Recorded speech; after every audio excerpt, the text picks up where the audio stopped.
Have you ever looked at a world map and wondered how we figured it all out? How did we go from isolated continents to a globally connected world?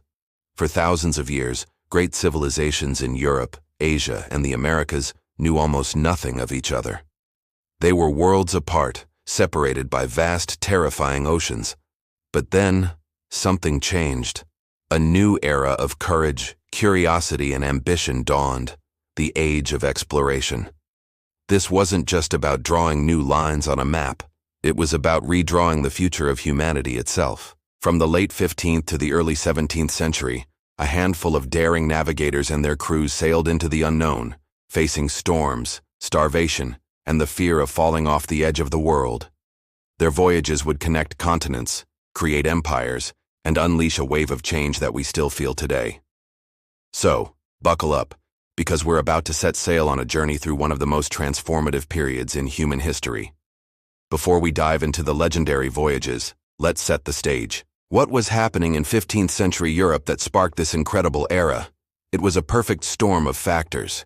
First, the Renaissance was in full swing.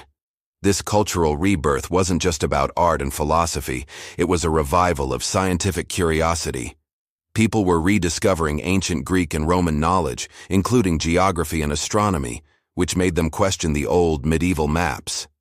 Second, there was a powerful economic motive. The Ottoman Empire had conquered Constantinople in 1453, effectively cutting off Europe's traditional land routes to the lucrative spice and silk markets of the East. Spices like pepper, cloves, and nutmeg were worth more than gold. European monarchs and merchants were desperate to find a new sea route to Asia to bypass the Ottoman monopoly and get rich. Finally, technology gave them the tools to dream big. The development of ships like the caravel, a small, fast, and highly maneuverable vessel with triangular lateen sails, allowed sailors to sail against the wind. Combined with advancements in navigation like the astrolabe and the magnetic compass, sailors could now venture farther from the coast than ever before with a better chance of finding their way back. It was a combination of new ideas, a craving for wealth, and groundbreaking technology that lit the fuse for the age of discovery. And the first nation to truly seize this opportunity was Portugal.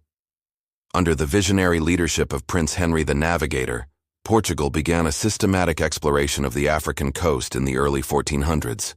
Though he rarely sailed himself, Prince Henry sponsored numerous expeditions, established a school for navigation, and gathered the best mapmakers and shipbuilders. His goal was twofold: to find the source of West African gold, and to find a sea route to India around Africa. For decades, Portuguese sailors pushed farther and farther south, mapping the coastline, establishing trading posts, and tragically, beginning the transatlantic slave trade. Each voyage built on the last. Then, in 1488, came a monumental breakthrough. Bartolomeo Diaz, battling a ferocious storm, was blown far south and, without realizing it, rounded the southern tip of Africa. He had proven that the Atlantic and Indian Oceans were connected. He named the stormy point the Cape of Storms, but the Portuguese king, recognizing its significance, renamed it the Cape of Good Hope. The path to India was finally open.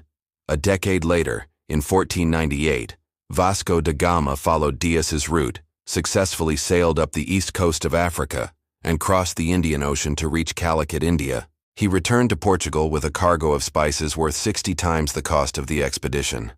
Portugal had done it. They had found their sea route to the east, and were on their way to building a vast trading empire in the Indian Ocean. While Portugal was focused on going east, a determined Italian navigator had a different, more radical idea. His name was Christopher Columbus, and he believed the world was much smaller than most people thought.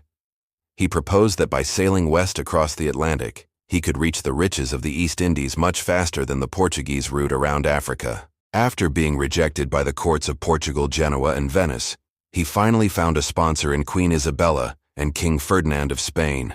They were fresh off their victory in the Reconquista and eager to compete with their Portuguese rivals. In August 1492, Columbus set sail with 3 small ships, the Niña, the Pinta, and the Santa Maria.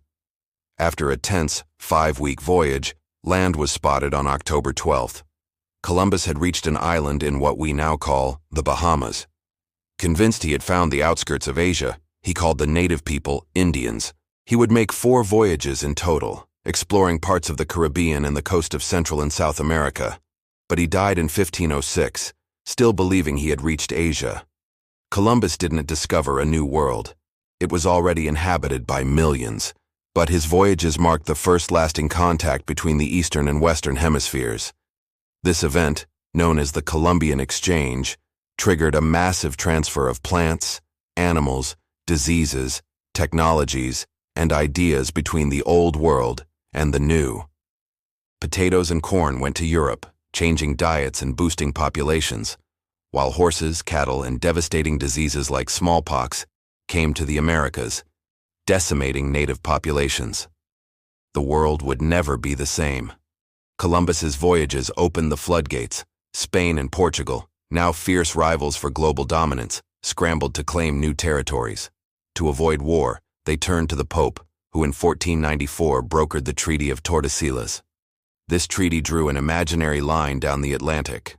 Spain got the rights to everything west of the line, and Portugal got everything to the east. This is why Brazil, which juts out east of the line, became a Portuguese colony, while the rest of Central and South America became Spanish.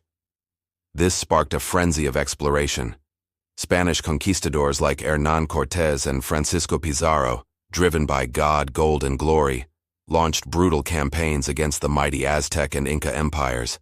Despite being vastly outnumbered, their superior steel weapons, armor, horses, and the devastating impact of European diseases allowed them to topple these civilizations and claim immense wealth for Spain. Meanwhile, other European powers wanted in on the action. John Cabot, sailing for England in 1497, explored the coast of North America, laying the groundwork for future English colonies. France sent Jacques Cartier, who sailed up the St. Lawrence River, claiming Canada for France. The race for empire was on, and the map of the world was being redrawn with every voyage. Amidst all this land grabbing, one crucial question remained. Was this new world really part of Asia, or was it a separate continent entirely? An Italian explorer named Amerigo Vespucci, sailing for both Spain and Portugal, explored the coast of South America, and was one of the first to argue that it was a distinct landmass, a mundus novus, or New World. In his honor, a German mapmaker in 1507 labeled the new continents America.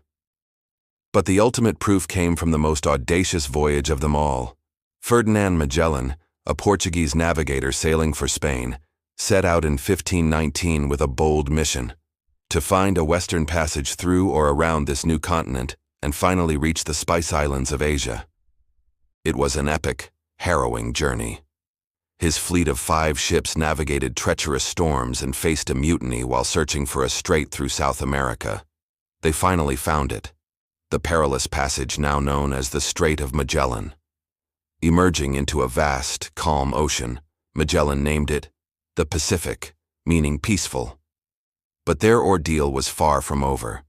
They sailed for nearly 100 days across the Pacific, their crew suffering terribly from starvation and scurvy.